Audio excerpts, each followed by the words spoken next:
A South African couple living in Western Sydney say they're terrified they may soon be forced to go back to the country, saying it would be their death sentence. Shanae Lee Gunning and Evan Strauss are in limbo, waiting to hear whether their application for protection visas will be approved. Our political reporter, Julia Bradley, has more. For the past 6 years, Shanae and Ivan have been in the fight of their life, clinging to the hope they'll one day be allowed to remain in Australia. We feel home here, we feel safe, and I can't begin to explain how grateful we are just for the few years we've had. The couple arrived in Sydney in 2018 as visitors and applied for protection visas. Their request was denied. They appealed and are now waiting to hear whether they'll be forced back. I feel like that would be our death sentence, especially with what's going on in South Africa at the moment. The pair were exposed to violence from a young age and moved around a lot. Shanae's father was shot in the head when she was 3 years old.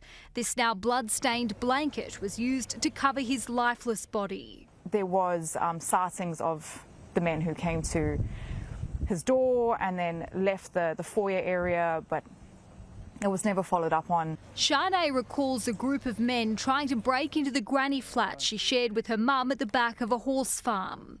The couple were once forced off the road, leaving Ivan with a fractured foot. Ivan also remembers he and his father being held up by two men. I was lying on the floor, facing towards my dad, seeing my dad on the other side, also with a weapon to his head. And all I could think is, this is the moment, we're not going to make it. Despite the US president's crackdown on immigration, Donald Trump recently expedited visas for a cohort of white South African farmers, making claims which have been denied by South Africa's president. They take the land, they kill the white farmer, and when they kill the white farmer, nothing happens to them. People who do get killed, unfortunately through criminal activity, are not only white people.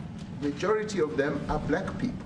Australia's Department of Home Affairs says it cannot comment on individual cases due to privacy reasons. I think it's important that the law's applied the same way across people who are seeking asylum or humanitarian visas from anywhere in the world. If the couple's visa applications are rejected, they'll be given 35 days to leave Australia.